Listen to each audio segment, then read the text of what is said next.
Okay, so what this channel will be based on is a lot of agriculture based ideas. Stuff like your harvest, your planting season, your field labor such as cultivation, fertilization, spraying, stuff of that nature, as well as grain handling on the farm and maybe even some off the farm. And we have just started this hops farm, so we will. What year? It had been a year ago, and it's 2020 now, so it'd be 2019 when we started. What we're doing as far as hops goes is we have a 1.3 acre patch of hops. What it is it's basically like a grape yard per se, where you have your trellises. And what a trellis is we have 20 poles at an angle, and then we have close to 100 straight up and down vertical poles, and then we ran barbed wire across the top of them, and then we put staples into the top of the posts, and we were using coconut rope to train the hops up the rope, and then what they do is they grow to produce cones, and then what we will do is we take them to our local brewer or a brewer of some sorts or a home brewer to where you can process those goods and you will make a profit off them. Sam, do you have anything to say? I do got one question. When you were growing your crops, what made you guys go over to hops? Well, we had all this free time and we saw the demand for hops, and we knew it would be a labor-intensive, idealist working job almost at this point because of all the labor that goes into it. We talked to these guys from Knightstown, what originally happened, and they had a good demand for them, and they were looking for local Indiana growers because we are centered in the state of Indiana, Decatur County, and not many people out our way grow hops. A lot of people towards Michigan, they grow hops, and we wanted something that we could maybe put towards Indiana that would be different and structure Indiana a different way in the agriculture form and raise some eyebrows. And my grandpa, he just got done retiring, and we hired him. So it was kind of a first year, we learn. We call the guy from Knightstown, and we call some people from Michigan and get advice as to how we do our spraying applications and how we do our planting and stuff of that nature. Hops, they are hand planted. I mean, there are people who have manufactured their own planter, but it's homemade, so you would never be able to find anything like that to do something of that nature. And so, but that's besides the point. Going to the fact again, what made us go into hops is the demand, the idea of having all this free time in the middle of the summer and between the fall after you plant. And this farm being as small as it is, we have like 200 acres and some odd pasture, like 3 or 4 acres more or less, that we had cattle in.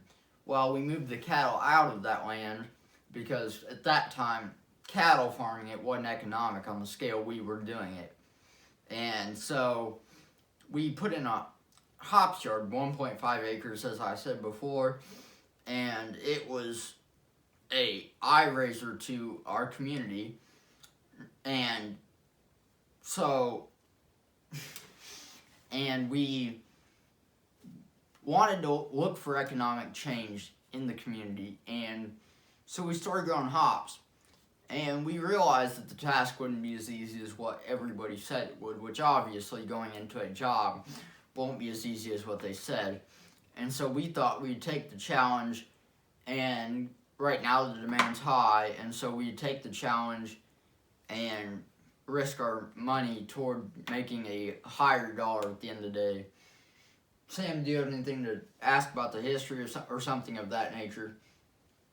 Yeah, do you know much about the overall storyline? I don't know if it gone too far back, but the overall story of the farm. What happened is Wilbur, my great grandpa, he served in World War II. His dad before that handed the farm down to him. He got it off an uncle, and what ended up happening is Wilbur, when he came home from war, he worked on the farm for probably 20, 30 years. And my dad, or it'd be my grandpa, he started helping his dad work on the farm. They'd plow the fields, stuff like that. Of course, back then they only had stuff like maybe 2-stroke engines, old 620 John Deeres, stuff of that nature. And they were on a horse-drawn back then when my grandpa first started, or my great-grandpa, I guess it would be, which would be my grandpa's dad. They were a lot of horse-drawn stuff, and it took a lot of time to farm the land we had. And so that's why he started on such a small scale, because that's what happened. And then my grandpa, he took over the farm, and he found no interest in farming. He went into banking, because that's where he found his interest, and that's where he got his college degree in. And so about 20 years-ish down the line, my dad, he started talking about taking over the farm. Now, Wilbur wasn't going to sell it. Wilbur's my great-grandpa. He wasn't going to sell it because he thought my dad might have interest in the farm. And my dad wasn't quite sure about what all would go into farming and how challenging the task would be. But he was interested to find out. And so he took over the farm.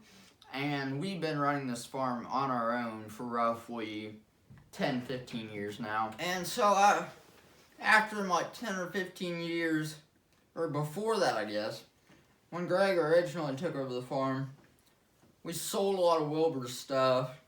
Like the horse-drawn stuff, and your more 2-cycle tractor type stuff when they had the older tractors, back when they weren't built as big. Because now this generation of farming has grown a lot, and the equipment size and the horsepower has grown a lot, as well as, like he said, the technology and stuff of that nature. And now we have a 4440, a auger driven off electric, which this day and age, I mean, when I was born and I came into farming and got old enough to understand everything, I didn't think that would be possible, because I've seen a lot of auger or PTO driven augers, but I've never seen anything electric, and I found that pretty intriguing. And we have the 6-row John Deere Max Merge 2, I believe it is, corn planter. It's like a 2011, yeah, sounds about right. And an older, probably around the late 19s, early 2000s bean planter. Okay, 90s, 20s, or 90s, 2000s bean planter. Yeah, right.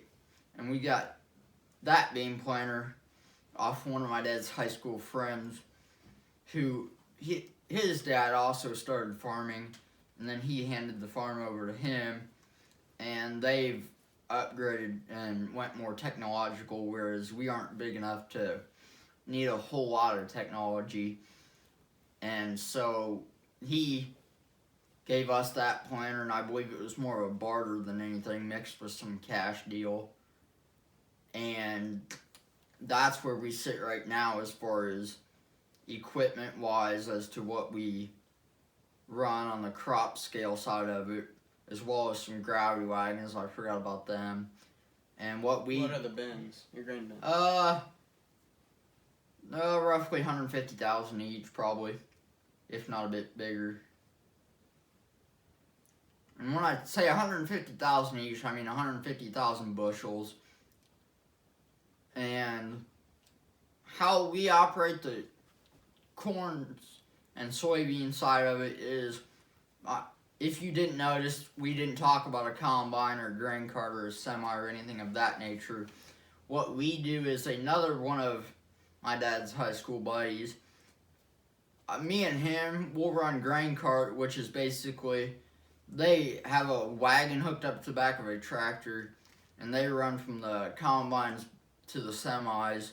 And there's this big auger that'll carry it out from that wagon into the semi. For anybody who didn't know, who isn't agriculturally generated, I guess you'd say. And a lot of what happens there is we'll run grain cart for them, and then they'll combine and truck for us. And that's nice to have, being as small of a farm as we are. I can't think of much else right off the top of my head until we go into hops.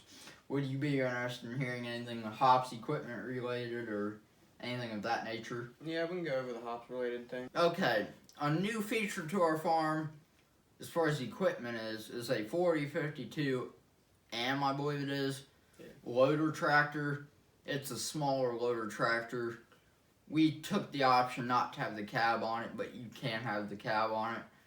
And what we do is we air blast spray with it. It's basically like your traditional sprayer, although it has a oval almost, or half oval, that'll run content out the sides of it and up into the air, and it'll provide a coating to those vines when they're up 12, 15 feet in the air, and they give that crop basically an insecticide or a herbicide type ordeal.